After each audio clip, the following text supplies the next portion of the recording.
ಜಗತ್ತಿನ ಒಂದು ಶ್ರೀಮಂತ ಸದೃಢ ಸಾಮ್ರಾಜ್ಯ ನೆಲೆಯೂರಿದ್ದ ಈ ನೆಲಕ್ಕೆ ಕಾಲಿಟ್ಟರೆ ಅದೆಂತವರಿಗೂ ಒಂದು ಕ್ಷಣ ಹೃದಯ ಕಂಪಿಸುತ್ತೆ. ಇಲ್ಲಿಯ ವೈಭವವನ್ನ, ಈ ಸಾಮ್ರಾಜ್ಯ ಹುಟ್ಟಿ ಬೆಳೆದ ಯಶೋಗಾಥೆಯ ಕಥೆಯ ಕಂತೆಗಳನ್ನ ಕೇಳಿ ಆ ಕಲ್ಪನೆಯಲ್ಲೇ ಈ ಮಣ್ಣಿನ ಪಾದಸ್ಪರ್ಶ ಮಾಡಿದರೆ ಹಾಳು ಹಂಪಿ ಅನ್ನೋ ಹೆಸರು ಹೊತ್ತ ಈ ಭವ್ಯ ಸಾಮ್ರಾಜ್ಯದ ಅಳಿದುಳಿದ ಐತಿಹಾಸಿಕ ಕುರುಹುಗಳು ಕಾಣಸಿಗತ್ತೆ. ಈ ಪ್ರಾಂತ್ಯದ ಅಂದಿನ ವೈಭವವನ್ನ ಕಣ್ತುಂಬಿಕೊಳ್ಳೋ ಭಾಗ್ಯ ದೊರಕಲಿಲ್ಲವಲ್ಲ ಅನ್ನೋ ನೋವು ಕಾಡುತ್ತೆ. ವಿಜಯನಗರ ಸಾಮ್ರಾಜ್ಯ ಕ್ರಿಸ್ತಶಕ 1336 ಹೊತ್ತಿಗೆ ಹರಿಹರ ಮತ್ತು ಬುಕ್ಕರಾಯರಿಂದ ಸ್ಥಾಪಿತವಾದ ಈ ಸಾಮ್ರಾಜ್ಯ ಆನೆಗುಂದಿಯನ್ನ ತನ್ನ ರಾಜಧಾನಿಯನ್ನಾಗಿ ಮಾಡಿಕೊಂಡು ಹಂತ ಹಂತವಾಗಿ ದಕ್ಷಿಣ ಭಾರತವನ್ನ ತನ್ನ ಸುಪರ್ದಿಗೆ ತೆಗೆದುಕೊಳ್ಳುತ್ತಾ ಹೋಗುತ್ತೆ. ಸಂಗಮ, ಸಾಳುವ, ತುಳುವ ಮತ್ತು ಅರವೀಡು ವಂಶಗಳ ಅರಸರುಗಳಿಂದ ಆಡಲ್ಪಡುತ್ತೆ. ಅದ್ಭುತ ವೈಭವಕ್ಕೆ ಅಂದಿಗೆ ಸಾಕ್ಷಿಯಾಗೋ ಅದೃಷ್ಟ ನಮ್ಮದಾಗಿರಲಿಲ್ಲ. ದಾಳಿ ದಂಡಯಾತ್ರೆಗಳಿಗೆ ಸಿಕ್ಕಿ ನಲುಗಿದ ಈ ಶ್ರೀಮಂತ ಹಂಪಿಯ ಇಂದಿನ ಪರಿಸ್ಥಿತಿಯನ್ನ ಕಾಣೋ ಮನಸ್ಸಾಗಿ ಹೊರಟು ತಲುಪಿದ್ದೆ ಧ್ವಂಸವಾದ ಸಾಮ್ರಾಜ್ಯದ ಪ್ರತಿ ಜಾಗಗಳ ಮುಂದೆ ನಿಂತು ಮೌನಕ್ಕೆ ಶರಣಾಗದೆ ಬೇರೆ ದಾರಿ ಇರಲಿಲ್ಲ. ಮೊದಲಿಗೆ ಈ ಹಂಪಿಯ ಪ್ರಸಿದ್ಧ ವಿಜಯ ವಿಠಲ ದೇವಾಲಯದೆಡೆಗೆ ಹೊರಟವನ್ನು ಆ ಹಾದಿಯಲ್ಲೇ ಸಿಕ್ಕ ವಿಠಲನ ಉತ್ಸವ ಮೂರ್ತಿಯನ್ನಿರಿಸುತ್ತಿದ್ದ ಗೆಜ್ಜಲು ಮಂಟಪದೆದುರಿಗೆ ಬಂದೆ.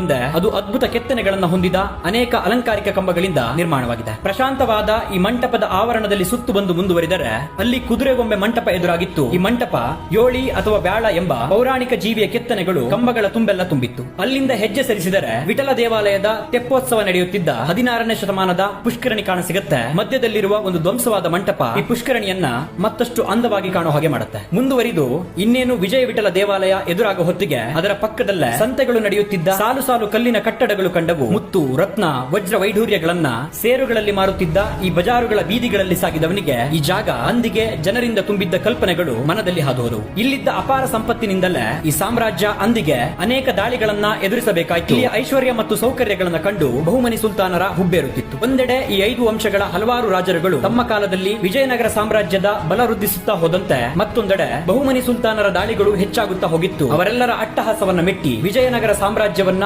ಉತ್ತುಂಗಕ್ಕೇರಿಸಲು ಒಬ್ಬ ಅರಸನ ಹೆಜ್ಜೆ ಗುರುತು ಈ ಮಣ್ಣಿನಲ್ಲಿ ಬಿದ್ದಿತ್ತು. ಅವನೇ ಕರ್ನಾಟಕ ರತ್ನ ಸಿಂಹಾಸನದ ಈಶ್ವರ ಶ್ರೀಕೃಷ್ಣ ದೇವರಾಯ. ಅವನ ಯುಗದ ಉಳಿದ ಹಂಪಿಯ ಅದ್ಭುತ ಜಾಗದ ಅನಾವರಣ ಮುಂದಿನ ಭಾಗದಲ್ಲಿ ಆಗಲಿದೆ. ಹಂಪಿಯ ಅಂತರಾಳದಲ್ಲಿ ನಾವರಿಯದ ಅದೆಷ್ಟೋ ನೋವಿನ ಕಥೆಗಳು ಹುದುಗಿ ಹೋಗಿದೆ.